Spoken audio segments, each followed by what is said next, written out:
Hello, everyone. My name is Daniela. I'm the Startup Grind Amsterdam director. Thank you all for joining us today. Startup Grind is the world's largest startup community, and we're on the mission to give startups the education opportunity to grow, to build, to scale their companies. In the Netherlands, we want to bring the Dutch startup ecosystem together, and we do that through events such as this one. Events that inspire the community and create opportunities for networking. Today, we have two amazing stories to learn about Daffee and ARspar. For that, we have today Burhan and Esad, the ARspar co-founders, and Tamim, the co-founder of Daffee. Today's event is also organized in partnership with Forward Inc., and we have a managing director and co-founder, Laura Di Santolo, I hope I pronounced that correctly, to moderate the discussion and tell us about Forward Inc. Laura, I'm going to leave you take it from here. Nice. Thanks a lot, Daniela. And really nice to see Tamim, Esad, and Burhan here today. So like Daniela already said, my name is Laura Di Santolo. I am originally from Luxembourg, but I have been living for the past 7 years in the Netherlands, in Rotterdam and Amsterdam. And together with my first study peer, then co-founder and now partner Diedrich, we founded Forward over 4 years ago. And the initial idea was actually to start a VC for students that would invest directly in newcomer-led businesses. And then when we did a bit of market research, we found that there are not that many innovative businesses out there that were started by newcomers. So we said, why don't we help newcomers to start innovative or grow or fund innovative businesses? That's how the idea came about. We first had the incubation program in 2018 for 4 months to see if it actually works, and it worked out very nicely. And then we applied for funding, raised money, and now we are doing this with a team of over 10 people and have 4 different programs from ideation to acceleration. And yeah, it's still very, very nice to do the work with great people and of course the entrepreneurs. So that's mostly it.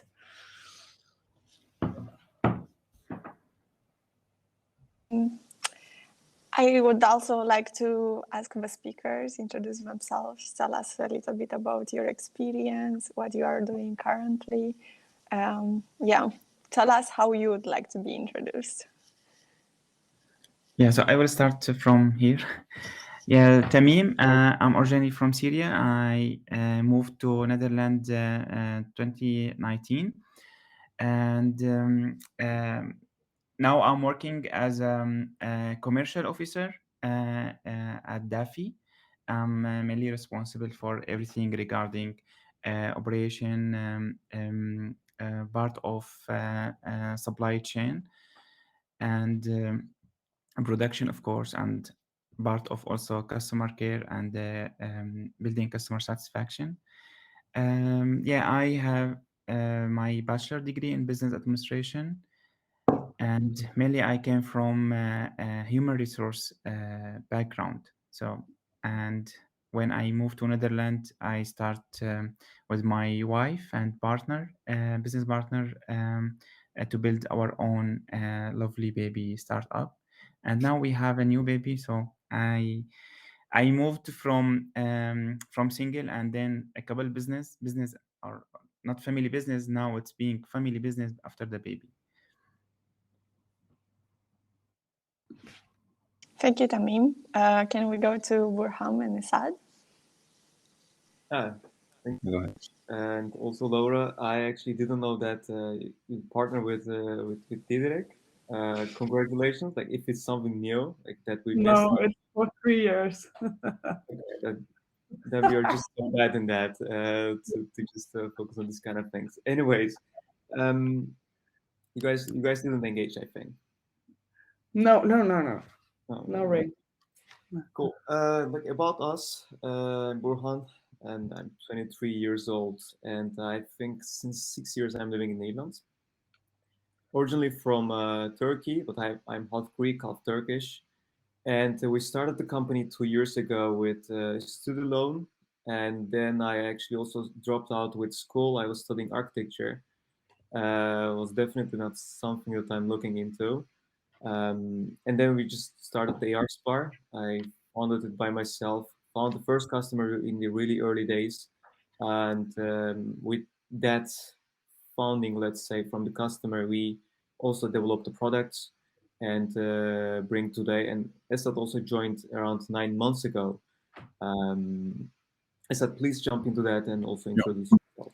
So my name is Asad. I've been living in the Netherlands for the last 4 years. Before that, I've been living in Belgium for around 12 years, I think, something around that. So I've been around these places quite a lot.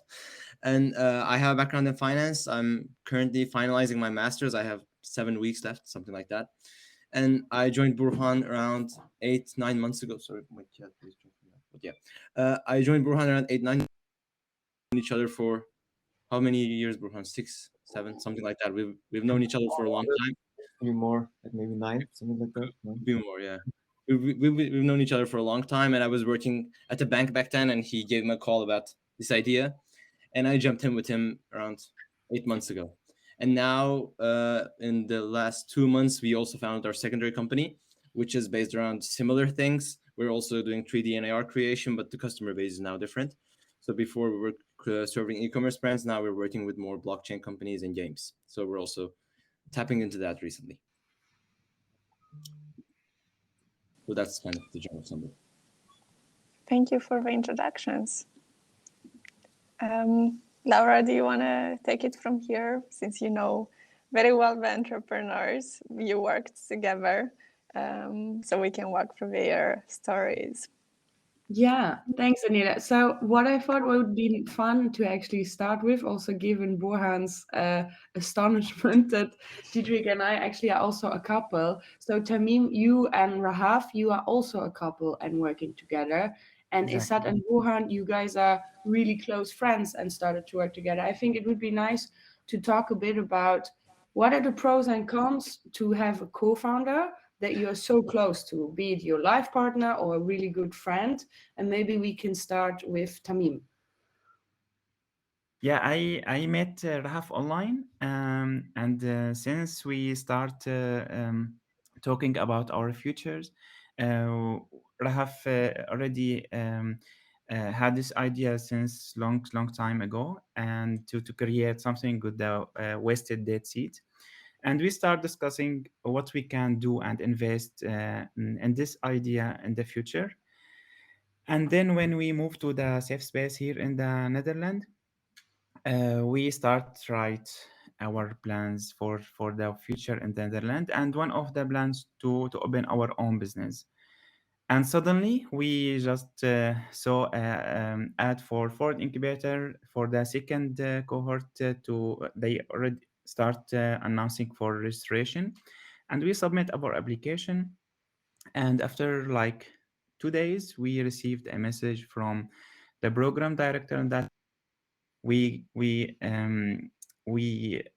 start the introduction and etc. And then after the finishing the first process, we feel like we will have a business here. So we get the first step. So it's being like it's being real step. It's not like fun step. It's not only for networking. It's real step to build our own business and together.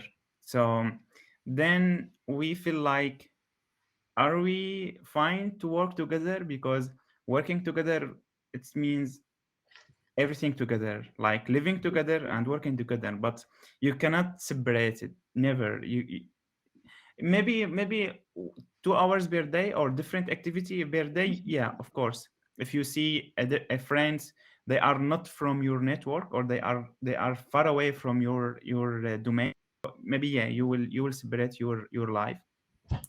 But when we start attending the Forward Incubator together, we start the idea stage and validation, everything together. And then in one step, we start organizing ourselves, Mm-hmm. and each one have main role in the business, and it's give us more organizing, of course, and more efficient outcomes. That it give us more efficiency in our work. And recently we just have a baby, and the part of Rahaf, it was like it's very very um, um, inefficient work for me, because I'm not very expert in the domain that Rahaf working on it, and I adopt myself and improve my skills to do it. But still, everyone, or each of us, of each of our team have like um, I would to say strengths Mm-hmm. that give to the rules who's doing. So the couple business, it's hard, because from morning drinking coffee or Daffy together from morning till evening, business, business, Daffy. Even in the car, in the public transportation, everything related to business. So sometimes we feel like it's not working, but still it's our life. So as entrepreneur, it's our life to talk about our business all the time. So we are very satisfied for our couple relationship, and at the same time to two position of us, parents and business partners. So we create our fun moments, and we create our atmosphere to be like very positive, to improve and develop our business, and of course our social life. Nice. How about AR Tonar and AR Spa? How do you guys do that, Esad and Borhan?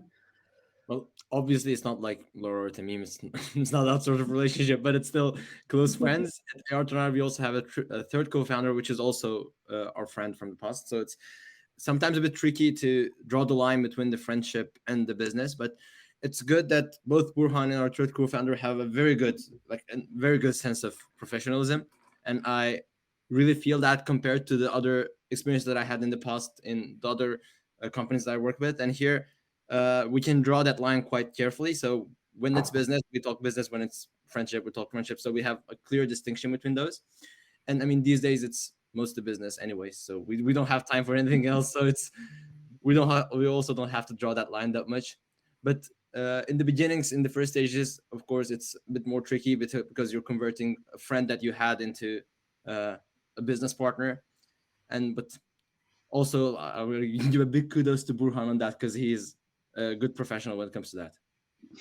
Well, I think the most dangerous thing is when you have a couple, when you're a couple, is the emotions. Like when you have the emotions in it, like you're just doing most of the things together, and it's your partner and also the business partner. So at the same time, working with emotions is very hard. Sometimes we also have people in the team that are very emotional. Even just being a nice team with them is even difficult. Mm-hmm. So when you have less emotions, and we are all workaholic, so it's like we're only talking about work, nothing else. Mm-hmm. And Point. because often in the Forward Incubator program, which is one of the 4 programs at Forward Inc., there are a lot of early stage entrepreneurs and they look for a co-founder, right? Because at one point, people realize I cannot do everything by myself. Mhm. If you could give a very early stage entrepreneur or also someone that wants to do it for a third or fourth time, what do you guys think are good tips to look in a co-founder for? So, and also maybe what are things that you would do differently now when working with someone that you're so close to? Yeah, if I will start from here as well. So if I were to start with the technical side, if it's the business or the idea is technical, yeah, of course I would to start with the technical background first. And if it's opposite side, I'm technical and I need one of have the business development background, so I would to more focus on business. But in between, in the idea stage, maybe the co-founder will just like would be in the idea stage, and then maybe he or she would move to another business or another priorities for them. But in the idea stage, it's good to have a network, skills, networking skills. So networking skills in the idea stage, it's very, very important. And especially if I have to say it for the entrepreneurs in Forward Inc., they are newcomers. So which means they have lack of the networking in the new country. So which means I need to improve my network. So yeah, networking skills, and who have this social ability to introduce the idea to the potential investors for the idea stage, for coaches, mentors, for incubator programs, etc., etc. So like who have the presentation skills, who have social communication skills, and nowadays in the social media tools, who have the ability to use the social media to invest for the to make the outcomes for the idea stage. What about the others? Yeah, I can leave it up to Burhan if you want. He wants, but I can also jump in. Oh, please go ahead. Like, I mean, I'm the co-founder that joined as the non-technical co-founder because Burhan was a technical one. But I'm see in the way that I viewed the startup before going in, I'm not sure if I would have accepted that offer if it was only at the idea stage, because then it's more tricky to get into it. So in terms of founding, it's always easier to onboard someone once you have something to show them to, because at the beginning it's your dream, it's your idea, but it's making someone believe in that dream is harder when it's all intangible. So once you have the proof of concept, you have the initial customers. I mean, when I came in, a lot of things were already established. So that also makes you more confident in the value that I can add to the company, because otherwise when the lines are blurry, it's also harder for you to see yourself in that. So that's one thing that I think would be valuable. You have something to add to that, Borhan? Because I remember us talking a lot in the beginning that it was very tough to find for you someone that you could work with, you know?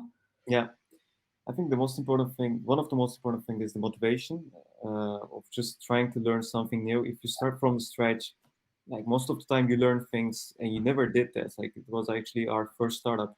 We just learned what a lean startup means, and actually how important it is. Like, anyways, and I think the other thing is just trying to work together. And if you can work together with someone, I think that's also the match. Like you don't need to have a lot of background. Most of the time, you just jump into that and do something. And for me, it's really important when I work with someone. Like I just think myself as an employee of that co-founder, and I just put myself in this situation, and then I say to myself, okay, if I'm the employee of Esat, how will it be? Is it a good thing? Is it a bad thing? If it's good, okay, let's just do that. Nice. Yeah, before we go to, I think, an interesting question in the chat. What I think is a bit of risk if you get along very well with your co-founder and you guys can communicate without a lot of words, is that the rest of the team sometimes feels a bit excluded. At least that's sometimes what I feel with Diederik. We have been working together every day for 4 years. We know each other blindly, and we have the exact same understanding and standard that we want. Then you have new people coming into the team, and sometimes very tough that you need to use so many words again to explain what you expect, because no one will care about it, the business, as much as you do as the founder. I think sometimes that's also tough, the relationship between founders and the rest of the team in a way. So the question from Daniel is, so yeah, he says, thank you for sharing your stories. And then what is one advice you could give to make the jump into entrepreneurship? So because it's definitely not easy, and what has helped you guys to overcome the fear of entrepreneurship? I guess first to adopt yourself that you are going to risky situations all the time. So if you are employee, you need to know that the full-time job, it's not give you full ability to join to entrepreneurship. So you need to decrease the working hours first to be part-time, and the rest of your time to work on your idea. But for my side, during the first year, I remember myself, I worked in that time 60 hours per week, not even 40, so over than full-time job, because it's my business. So there is no one um, um, emailing me about my sign in or sign out for the office, or my outcomes measurement. So the risky first. The second is the idea. So if I would to like to join the entrepreneurship, but are you copying the idea, or you are creating or innovating a new idea? So if you are copying the idea, so it's very easy to you, because already the idea is valid. Already you know exactly what you will do, and already another one or the previous startup or another market, and for example in USA market, already they are doing the same idea. So if you are innovating the idea, so of course if you are alone you need co-founder. Why? Because the idea stage really need the human resources to validate the idea. So yeah, for example, Forward Incubator help to match the entrepreneurs who have the idea with the students. So it give you more like human assets to work, or human capital to give them more tasks and more sharing knowledge sharing in the technical of the idea creation. And of course you matching with the coaches, so knowledge who is working with you for validation. So I guess that in summary, join to incubator program. So those two things, I guess that you should adapt yourself to risky and join to incubator program. Any insights on how to overcome the fear to start? Have some money to burn. Start part-time. Yeah. I think that, for example, just quickly in Tamim's case, right? You and Rahaf came to the Netherlands as refugees. You started from absolutely zero. And that's also why I do this job, because I'm every day inspired by people that start from zero, no human, no social, no financial capital in a new country. And they say, okay, I have this idea and I want to make it work. What I think is so powerful about entrepreneurship, especially for the target group that we work with at Forward Inc., is that diplomas at times have borders, especially if you have Syrian degrees, Yemeni degree, Afghani degree. You come into the Netherlands, all of a sudden it's worth nothing. And the good thing about entrepreneurship is it has no borders, and also a good idea does not speak a specific language, and it's not constrained by borders. And I think so that's why entrepreneurship is so powerful for a lot of newcomers that do not find employment in the formal way. Sorry, who was I cutting off? Esad or Burhan? Do you guys want to say something? No, it's, Totally agree. yeah, exactly. Yeah. Also, Raf, she is here in the background, so she give me more insight about jumping to entrepreneurship. So first, she mentioned that flexibility. You need to be very flexible, because you will face the curve of down and up. So you need to be flexible of your down very much, and when you have the up, of course, more winning. But you should be flexible, because the curve of the life entrepreneurship is like waves. It's not stable. So, and another point is, yeah, for you mentioned the education or the diploma background. Yes, because here in the Netherlands, yeah, you can compare, but not from my side. I came from business administration background, and now I'm in food and beverage sector, so totally different. And food and beverage sector, it's need technical background in food. So it's not easy to it's easy, of course. I take it as a easy, but still I get like 3 or 4 consultation session with the expert in food and beverage to able to launch in the launching stage. Because here the regulation it's tricky for the food. So the technical background, if we are talking about the education background, it's like I count my education background in my idea stage. Yeah. And Esad and Burhan, I feel like you went through a lot of tough times and you worked super, super hard. I mean, both of you are also very young. So you just have, I sometimes to me, it feels like endless amount of energy and resource and time to put into it. And I have the feeling that the past 2 months were really successful for you both. So maybe you can share also a bit about the upside if you hustle very hard. What came out the last 2 months? So what we did in the last 2 months was a bit crazy. We started a whole other company. So basically, we were working two full-time jobs and within one one person's life. So we were working around 12 to 15 hours a day. So it was full working days. And we didn't have most breaks. So it was like meetings 7 hours back to back for 2 weeks, 7 days. So it was quite rough. But the upside was after this hard work, and there also, just to add it, as you said, one of the main things to consider is, can you really afford to work at this tempo? Because not everyone can. At our age, when we also don't have a lot of different commitments to different people that we have to take care of and so on, we have the luxury to give all of it to here and then just maybe fail and then restart. And then we have that luxury at this age. We won't have that at 50. We wouldn't have that luxury. So that's also one main benefit to consider. Apart from that, in the last 2 months, we started a whole new company and we onboarded around 12, 15, Burhan, 15 different companies on board as a B2B service. So we have 15 different customers there. We have around 20 of them in the pipeline. And apart from that, we already developed one product and the second one is coming in a week. So all of this was done in 2 months. And some of those brands are one of the large, like a few of the largest M&Es in the world. So it's also quite huge brands that we signed. And since it's a blockchain company, the benefits are also the fact that the access to funding is way more straightforward. It's easier.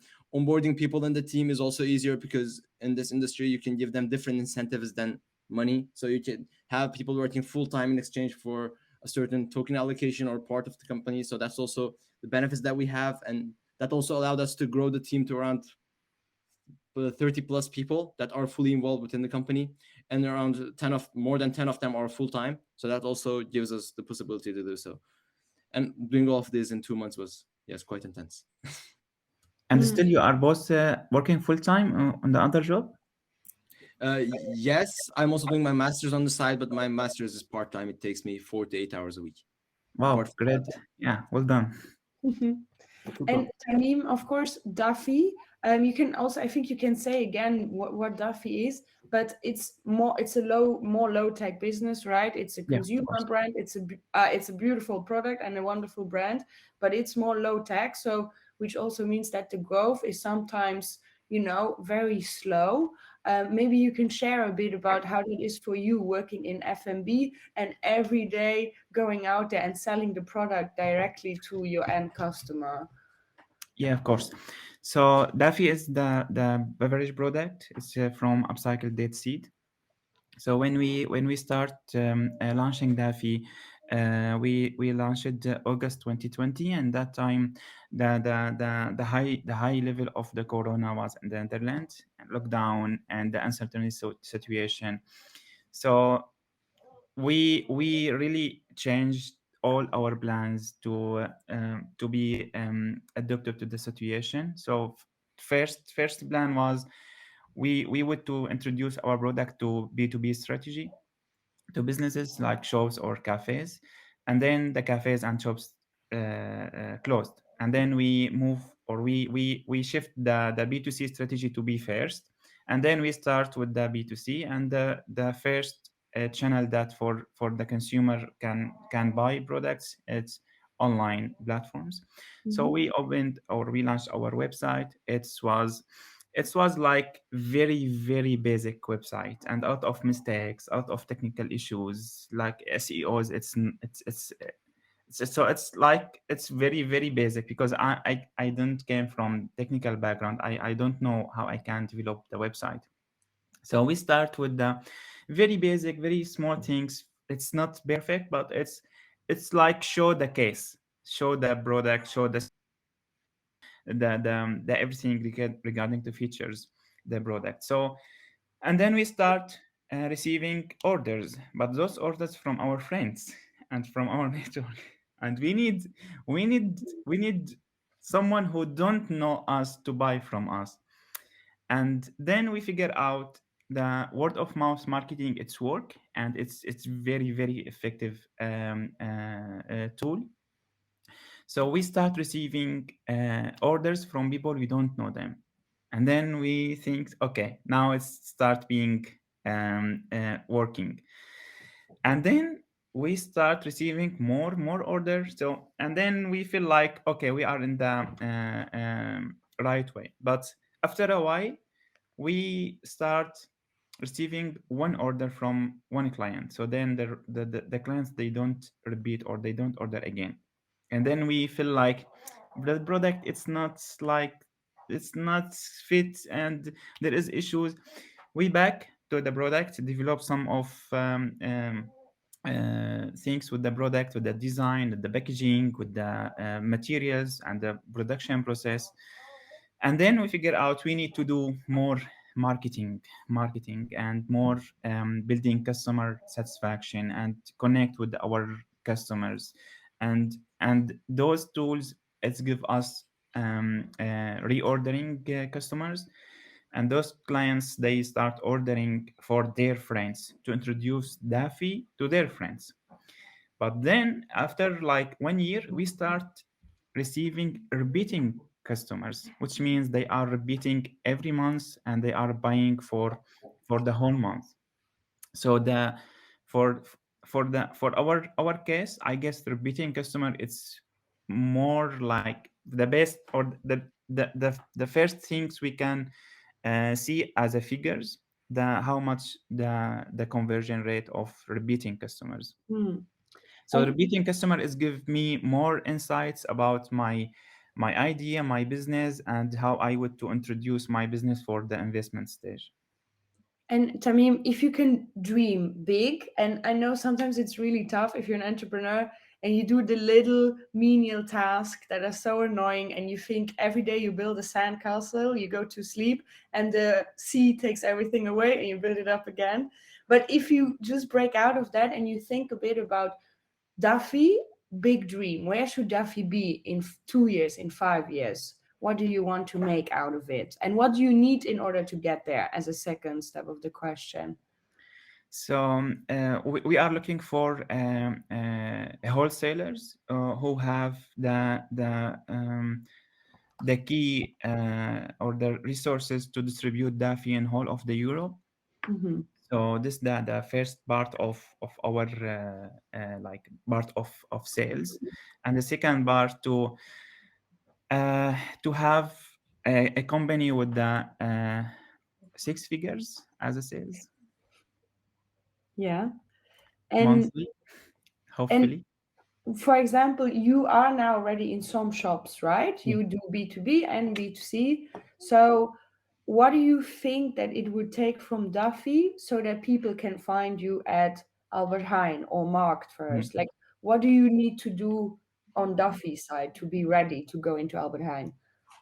Yeah, so to be with the in the those type of chains, Mhm. first you need to consider the production capacity. Yeah. So this is the first key element that we should consider. For now, it's Daffy. It cannot be fulfillment the demand of, for example, Albert Heijn, because we are talking about 50,000 shops around Netherlands, which means if one of each one sell one pack of Daffy, in the end of the month we need 10 tons of Daffy. Mhm.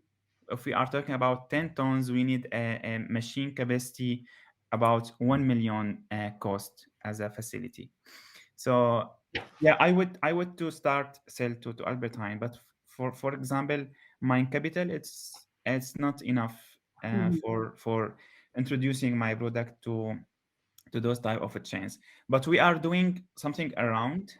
We are introducing our product to the small local shops first, and those small local shops first already our main target customers. They are clients of Mhm. those shops, because Yeah. for example, Albert Heijn, of course, my group of my target customers, they are they have a grocery in the Albert Heijn, but not full of my target customers. Mm. So like Ecoplaza, yeah, I'm now doing like some communication with the Ecoplaza, and the Ecoplaza, they have different strategy. They have a franchising approach, so which means I can approach the branch manager, and the branch manager, they have decision to put Daffy or any products, even if they are, if the Ecoplaza would not accept it, but they have this flexibility. So we are doing that now with the also Syrian female funded Ecoplaza branch in Netherlands. Nice. So if I were to back to the local shops, I think the local shops give us more insights about the product and more feedback. So we can sometimes I just connect with the owners about the feedback, because those owners, they also connect with their clients. So they have exactly what the pain of the clients. They exactly know what the clients need and the shopping behavior in the shop. So the local shops, it give me more insight for growth stage. Nice. Thanks a lot, Tamim. So, connected to growth and scaling your business, Esad and Borhan, I know you're currently looking to raise investment. How much are you looking for, and what do you want to do? Which metrics do you want to achieve with that external capital? So far we also are exceeding the financial projections that we had, but it's more on an agency model. So it's the business that we're getting, and we have to deal with every customer ourselves. We're turning that into a scalable application. So we have our initial Shopify app for augmented reality, but we want to develop one new app and market that accordingly, and also reposition the first app. In order to do that, we're looking for $500,000 in funding, so 500K seed round that we'll be dividing into two, or in either one main part or two different parts with two different valuations. And currently we're in talk with investors to fill in the first part so that we can have the initial development costs and the marketing costs, and then have and as a metric we'll be measuring our monthly recurring revenue. And then once we have that monthly recurring revenue at a higher stage, finish the seed round with a higher valuation. So that's currently what we're looking at. And yeah, Burhan? We actually couldn't manage to have a really scalable business. So right now, because you also have limitations in that, you have expenses and you need to focus on one-time cost. Because you have to think the short term, and sometimes you don't have the ability to go for the long term. To do long term, you have to burn some money. So right now we validated a lot of things. We have 4 different products, and now it's just the scalability part, different channels, different customer segments, and then we will just look at which customer from which channel brings more value for specific 4 different products, and we will just make experiments for 4 products at the same time, and we will not focus on 3D modeling, because we were focusing on making the 3D models, but right now you're just turning full service provider. So we will not make any 3D models. We will just sell the software. That's it, which is pretty scalable. Yeah. Okay. So was that part of the decision-making process? What is most scalable? Like, how do you take these type of decisions? Is it what brings you most passion, brings you most money? What is most attractive to investors? How do you take these decisions? So shall we just say what happened with that investor? What they told us? Like, they said, you guys are making crazy money. Yeah. We understand that. It's from an investor perspective. And they said, like, but it doesn't make any sense for us because it's not a scalable thing. So they said, like, you can make 100,000 euros in 1 month, but it doesn't matter for us. They say that how much money you're making every month and how scalable is that. So this is focus. I mean, showing them that. Showing them that we have like a minimum 5,000, 10,000 monthly recurring revenue is more valuable to them than showing them 200,000 in 1 month in an agency, because they also know that this is not sustainable, and it's very unpredictable for them when we're getting into the agency model. So it's also from the feedback that we got from the investors. And I think one very important thing there is the time aspect. As Laura also very well knows, we work a lot, and it's very hard to focus on two things at the same time.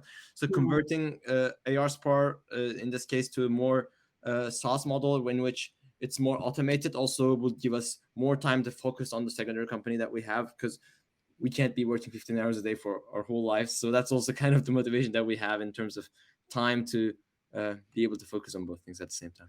And like, it's a startup, it's not a small company. If you were a small company, okay, let's just focus on getting customers onboarded, get some money, cash, that's it. But as a startup, for a startup, we are not a successful startup.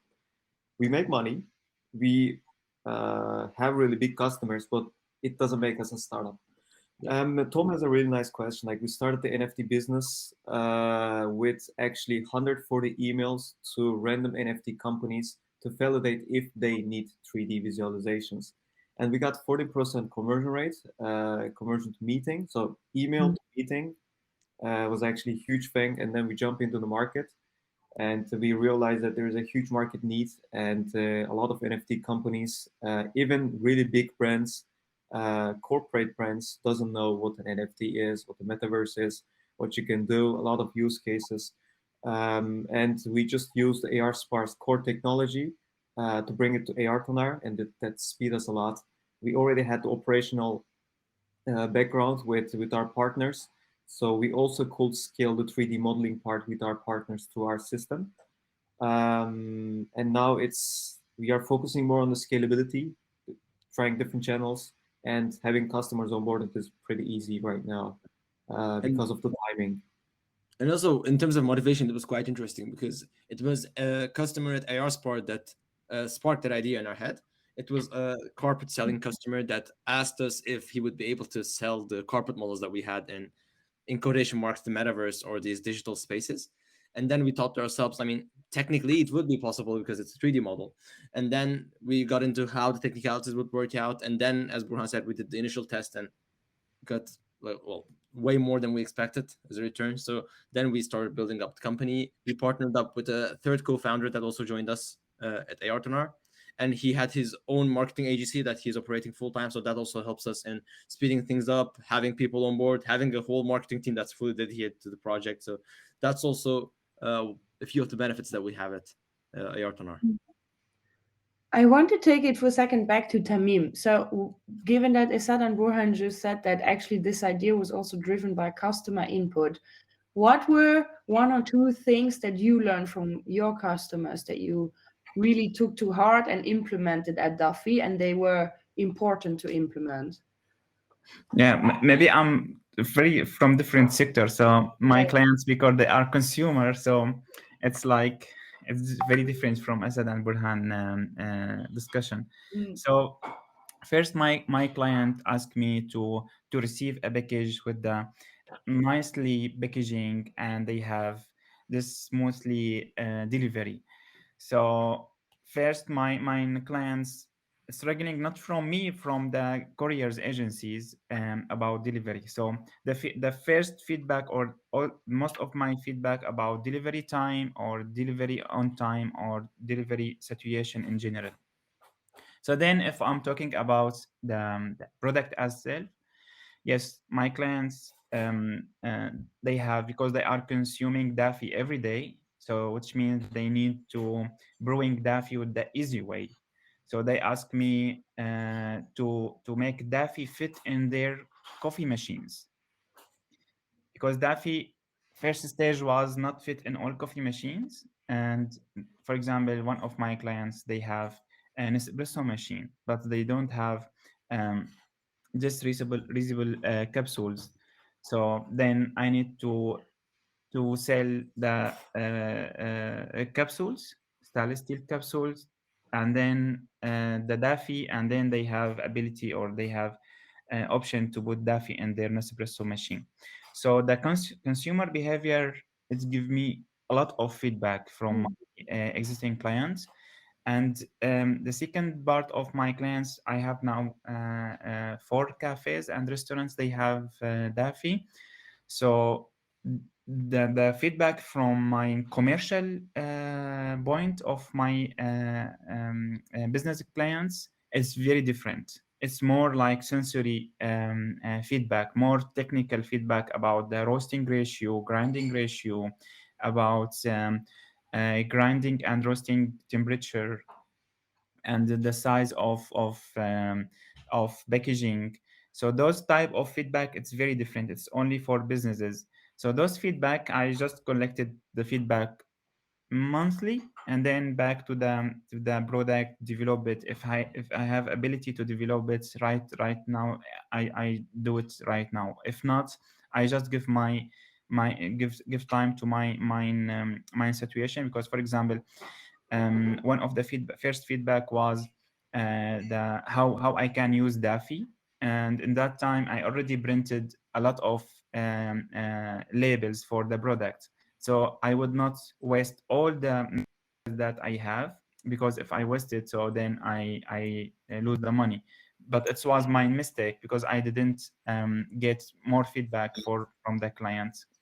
And then I printed a flyer explain how you can use the Daffy. And then after I finished my batch of the stickers, I put how to use the product on the packaging label.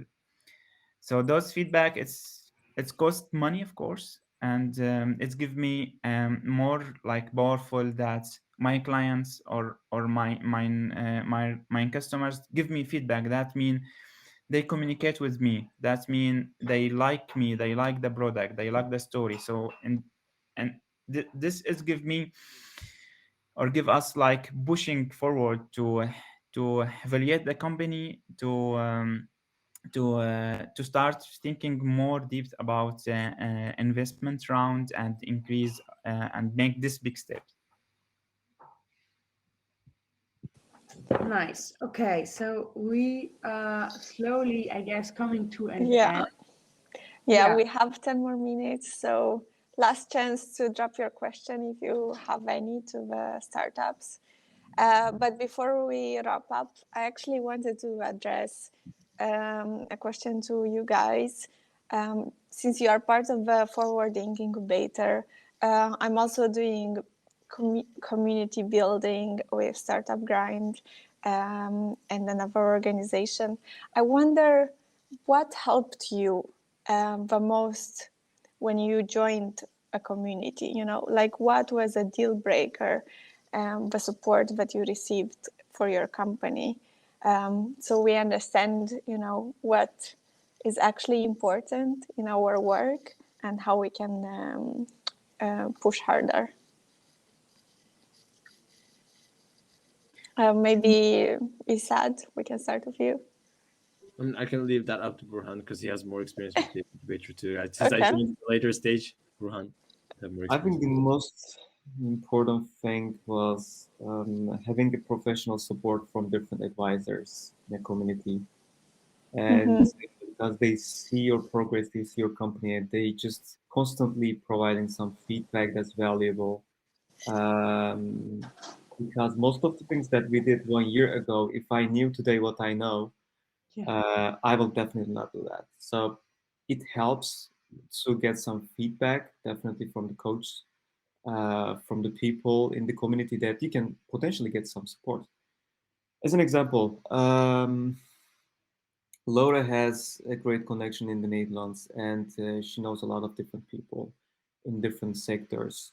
So if I say to Laura, okay, like these are my problems, can we just find someone that can guide me in that? It helps a lot, because mostly you will not get these kind of people so easily in a call, because first of all, it's not their core business. Secondly, they are super busy people. And third, they can also expect different things like consistency price or whatever. Like time is valuable.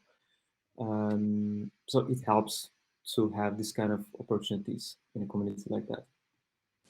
So mentorship and connections with the people that can help you. Tamim, do you have any? I would to say for part of my journey in the idea stage. Yes, Forward Incubator provide matching opportunity with the the mentors and coaches who have experience in the sector, and they have successful entrepreneurship journey. So in this case, you will receive the feedback or the mentorship from a mentor who already have the experience and cross with all the struggles that you would maybe face it in the future for the journey. Second, the student. For example, if I were to say it for the now the scale up stage, the student of Forward Incubator helped me a lot with the sales and especially with the B2B strategy. So he is very motivated and driven student. He just need the headlines, and then he will work like automatically with the creating the process, creating the sales channels, etc., etc. Yeah, mentorship and human capital. So, and then it's free. It's free for now, but of course already we have the contract, but it's free for now. So, and the student is from the local market, so it's also give you more insight about the market and more keys, successful keys for the market. And the most important things for us as Daffy, our mentors, our mentor now, he's our investor as well. So he started with us as a mentor, and then he started with us as an investor. So it gives us more like it's really community. It's not even community. It's more close in between family and community. So because he started with us, and in that time we, as Laura said, we start from zero. We start from the refugee camp. We just were in the refugee room camp, and we developing Daffy from the room of the camp. We don't have home. So when we moved to the home, already we were in the Forward Incubator program, and the mentor in that time give us more information, more like flexibility of arranging the sessions. And then in the scale up stage, he starts being our investor. And of course, because already we have two investors on board with us. So the first one of the network from the Forward Incubator, and the second one, our investors or our mentor. So it give you like Forward Incubator is give you everything regarding to entrepreneurship journey in the internet. Thank you for sharing. It's actually great to hear that the power of community is working for the startups. We have really 5 minutes. So the last thing that I would like to address is if you have one key takeaway that you want to send to the world, what would that be? For me, if you were to start, don't think about perfection. Because the first step, if I see myself as a first step, I really would not see it, because even if I thought in that time it's perfect, but it's not perfect. So think about the first step, first move, and that is, so just make the step. Okay. I mean, yeah, courage. Thank you. From my side, it would be to really fall in love with what you do, because otherwise it's not something sustainable. I mean, you can't shut down your phone at 5 p.m. and then not think about it. So unless you really love it, it's not something that you can support over time. Yeah. And I think also at one point, however much you love your job, you also need to have a work-life balance. I think it's something we're all working on, and it's really tough if your co-founder is your partner, your best friend, but you need to fill your own cup also on the side, because I think I take my best decisions for Forward when I'm happy and I go out with friends, because if you only work, you become a bit crazy and you are not able anymore to communicate with externals because you get so lost in your problems. So I think it's important to, at one point, also just say, okay, it's enough for today and I need to close my laptop and also go out there, get some sun. Yeah, luckily, today is sunny. Burham, do you want to give us a final thought on a key takeaway for the audience? That's a hard question because there are a lot of things coming to my mind, but just I think the most important thing is like having the MVP as soon as possible.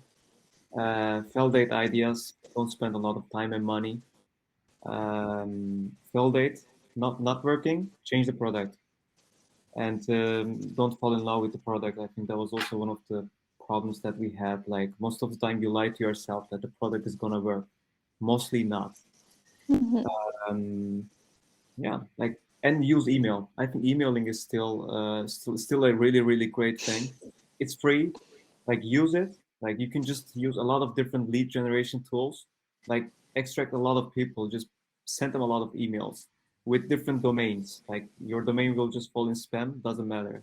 Send a lot of mails. Validate different products at the same time if you can.